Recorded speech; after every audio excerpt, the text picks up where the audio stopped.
what you're doing.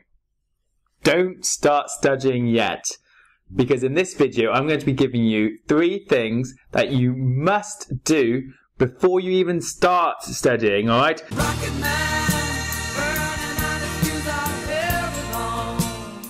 Before we get into this, for those of you who don't know me, my name's Matt Leonard. I've done hundreds of exams in my lifetime, got multiple A stars. I've got a psychology degree, I've gone to medical school, I'm now working as a doctor. So I know a thing or two about passing exams, and this channel's all about giving all the tips that I know to help you guys. So if you like that sort of thing, then be sure to subscribe. Let's be real. Lots of people dive into studying without having any sort of game plan or doing any preparation, apart from, my dreaded thing of making the long revision plan. and this just tends to be days of what day you're going to be studying what, and to be honest, usually takes hours to do and we don't get much from it. I'll be going into other videos of how I think we should plan our study. But before that, what should we be doing in preparation for the study? And in this video I'm going to be giving you 3 things for that. Number 1, find out which examining board you're under and when your exams are actually going to be. Now this sounds pretty straightforward, right? But you'd be amazed how many people don't even know which month their exam is going to be in. Now I understand that at the start you may not be able to get the exact date, but you need to know, have a ballpark of what month your exams are going to be. Are they all going to be at the end of the year? Or you can have some in the January exams, you can have some in other times of the year. You know, you can either ask your teacher or go onto the examining board website and find out for yourself. Bearing in mind, different schools do things differently. For instance, when I was doing my A-levels, lots of people in other schools did modules in January and in the summer, whereas our school just left all the exams until the end. So the best bet is to ask your teachers and find out when your exams are going to be. So it's pretty obvious why this is important, right? You need to know when your exam is so you can sort out how much you're going to study and what sort of level of intensity you need to be studying at throughout the course. Point number 2, find out how you're going to be examined. So for most subjects, these are written papers, but then within the written paper, there's different types of question styles. So there's short answer questions, there's multiple choice questions sometimes, and there are essay questions. Find out which ones are more prevalent in your exams, and you need to practice those.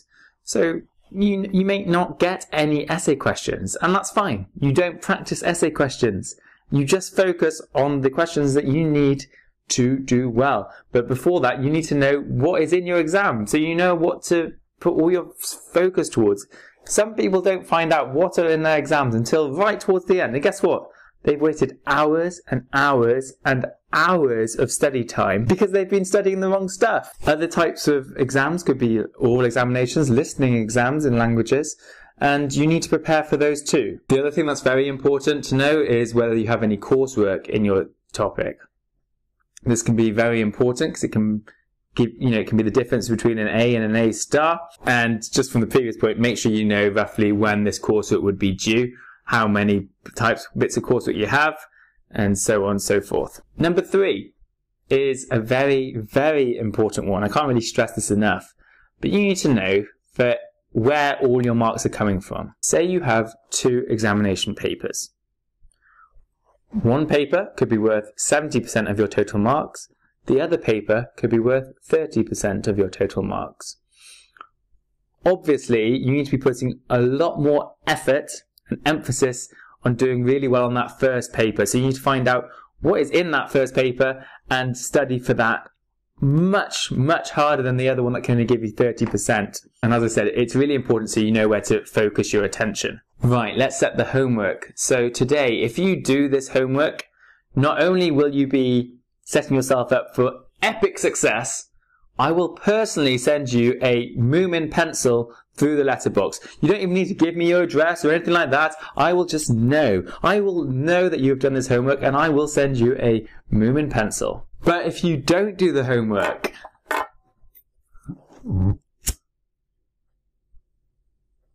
use your imagination. So basically, I just want you to act on everything I've just said today. So for every one of your topics, first of all, find out which examining board you're on, because that's really, really important.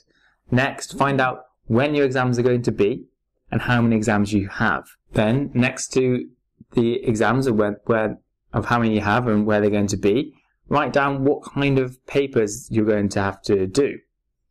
Are they going to be oral examinations? Are they going to be coursework? Is it going to be a written exam? Is it going to be a listening exam? Write it down next to each topic. And finally, next to each exam that you've written down already, write down what percentage it's worth to you for your overall mark. And straight away, you should see where you should be focusing your efforts. Now, it's totally possible in GCSE and A levels to get 100%. And I'll be showing you in other videos my techniques that did get me 100% and my brother multiple 100% papers. But this just gives you an overview of what you need to do. So guys, I hope this helped.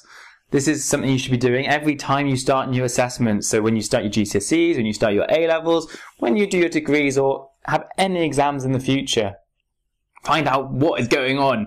Too many people go in too blind. If you like these sorts of videos and would like to hear more, I'm doing a 30-day challenge where I'm doing 30 videos in 30 days, then be sure to subscribe.